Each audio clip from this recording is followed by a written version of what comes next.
Le Mali accueillera bientôt la conférence d'entente nationale. Les assises se dérouleront du 27 mars au 2 avril prochain.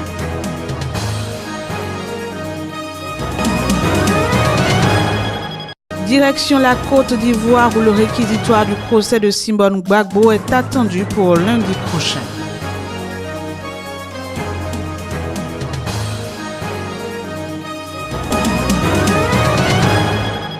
Puis en République démocratique du Congo, des inquiétudes planent sur la mission des forces de l'ONU dans le pays.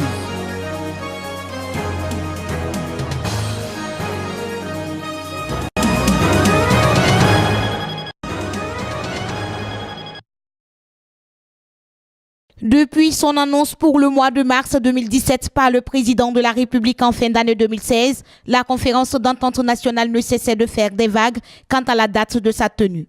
Finalement, elle se tiendra du 27 mars au 2 avril prochain.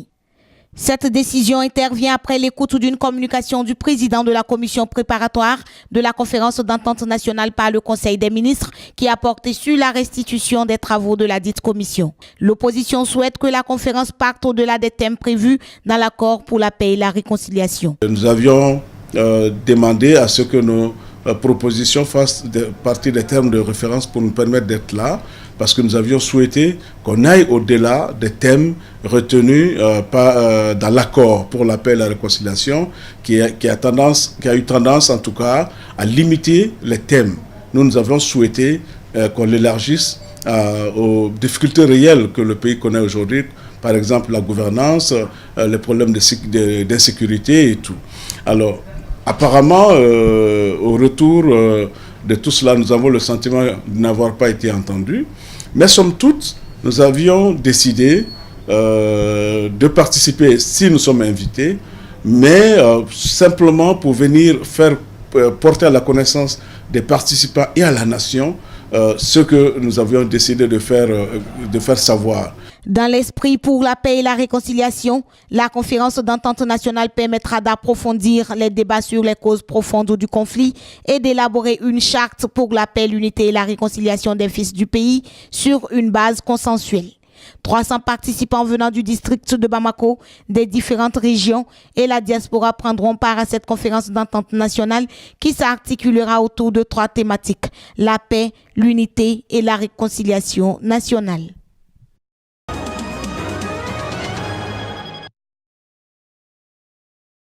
Le procureur au procès de l'ex-première dame de Côte d'Ivoire, Simone Gbagbo, jugée à Abidjan pour crime contre l'humanité, prononcera son réquisitoire lundi prochain en l'absence des avocats de la défense qui, sauf revirement de dernière minute, ne feront pas de plaidoyer. Selon le juge Kouadio Bouaki, président de la cour d'assises, le procès va se poursuivre sans les avocats commis d'office qui ont quitté le tribunal mercredi dernier après avoir réclamé la reprise totale du procès. La parole sera donc donnée lundi aux avocats de la partie civile pour présenter leur plaidoirie, puis au procureur pour prononcer son réquisitoire avant que le jury ne rentre en délibération pour rendre son verdict. Entrecoupé de nombreuses suspensions depuis son ouverture le 31 mai 2016, le procès est quasiment à l'arrêt depuis le retrait fin novembre des avocats de Simone Gbagbo, allant de report en report après des discussions de procédure. Simone Gbagbo, dont la dernière apparition au tribunal remonte à fin novembre, était une nouvelle fois absente mardi. Rappelons que Simone Gbagbo purge déjà une peine de 20 ans de prison pour atteinte à la sûreté de l'État prononcée en 2015. Des organisations de défense des droits de l'homme saluent des avancées en Guinée, mais estiment que beaucoup reste à faire pour consolider l'état de droit dans ce pays où surgissent encore des épisodes de violence dans un rapport publié mardi.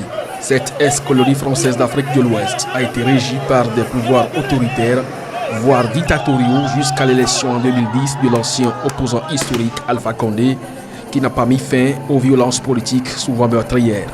Jusqu'à présent, aucune des investigations menées dans le cadre des violences commises au cours des manifestations n'a conduit à un procès, déplore la Fédération internationale des droits de l'homme et ses organisations partenaires mardi au Conseil des droits de l'homme de l'ONU sur la situation en Guinée. Le rapport cite aussi d'autres dossiers en suspens comme la répression de la contestation de janvier-février 2007 et des affaires de torture récentes de détenus impliquant les forces de sécurité dans la capitale Conakry.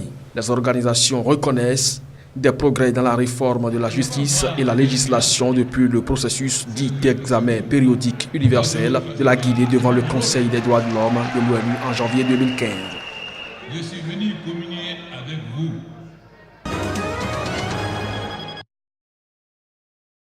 À quelques jours du renouvellement du mandat de la mission de maintien de la paix en République démocratique du Congo, le Conseil de sécurité de l'ONU a entendu les principaux acteurs de cette crise, parmi eux le président de la CENCO. Ce dernier a alerté sur un risque du report des élections dans le pays et demandé un renforcement de la MONUSCO alors que la nouvelle administration américaine veut réduire ses contributions aux opérations de paix de l'ONU. Ce mardi, la France a mis en garde contre ces réductions drastiques qui reviendraient à jouer avec le feu dans ce pays confronté à des turbulences électorales. Considérée par l'ONU comme cruciale pour la République démocratique du Congo, l'année 2017 doit voir la première transition politique pacifique du pays à travers les élections présidentielles et législatives censées se tenir d'ici la fin de l'année.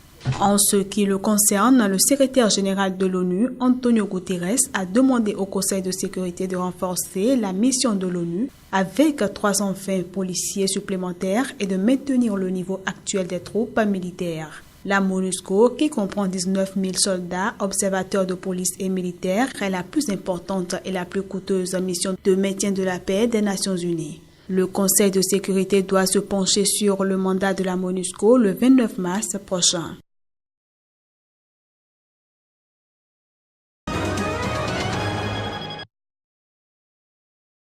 Les juges de la Cour pénale internationale pourraient attribuer vendredi les premières sommes affectées au dédommagement de victimes de crimes de guerre estimées à plus de 16,4 millions de dollars par les avocats des victimes d'une attaque d'un village congolais en 2003.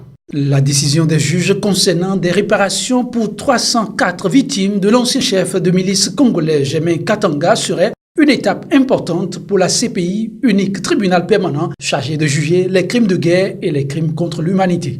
Germain Katanga, 38 ans, avait été condamné en 2014 à 12 années de détention après avoir été reconnu coupable de complicité de crimes de guerre et de crimes contre l'humanité. Il avait facilité et coordonné l'approvisionnement en armes des membres de sa milice qui avaient attaqué le 24 février 2003 le village de Borogo, tuant 2000 personnes environ par balle ou à la machette. Les avocats des victimes ont estimé les dommages causés à au minimum 16,4 millions de dollars, soit 15,17 millions d'euros, même si les victimes ne réclament pas ce montant en tant que tel au titre de réparation. Tout en saluant la nouvelle, les travailleurs des ONG espèrent de leur côté que l'argent ira à des projets sur le long terme comme la construction de routes, d'écoles, de centres de santé.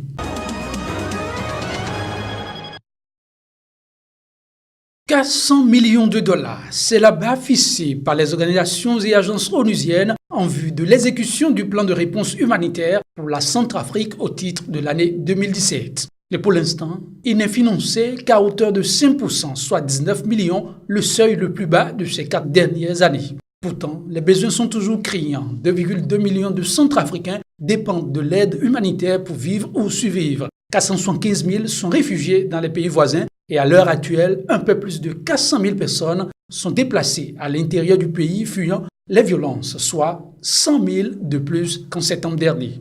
Le manque de financement a déjà provoqué le départ de certaines ONG qui, dans certains endroits, sont les seules à offrir les services essentiels à la population. C'est le cas particulièrement de la santé. Selon le Bureau des affaires humanitaires de l'ONU, près de 60% des infrastructures de santé sont tenues par des organisations non gouvernementales. Cette situation peut sembler paradoxale à un moment où les bailleurs de fonds internationaux commencent à mettre en œuvre les promesses faites en novembre à Bruxelles. Plus de 2 milliards de dollars américains en faveur du vaste plan de développement présenté par le gouvernement centrafricain.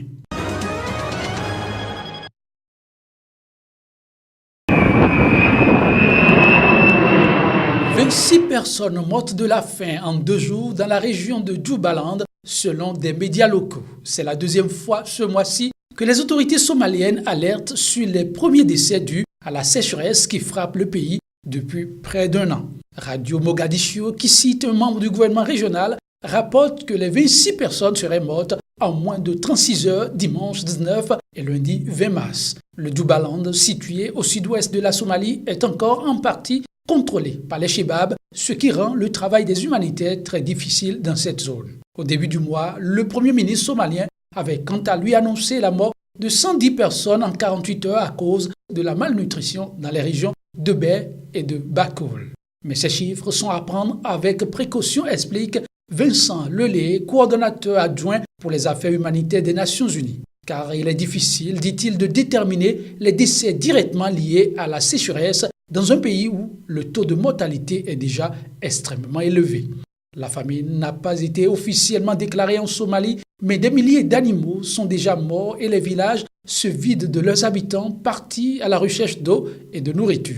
3 millions de Somaliens sont aujourd'hui en état de risque alimentaire et selon le Comité international de la Croix-Rouge, la situation risque d'empirer dans les mois qui viennent.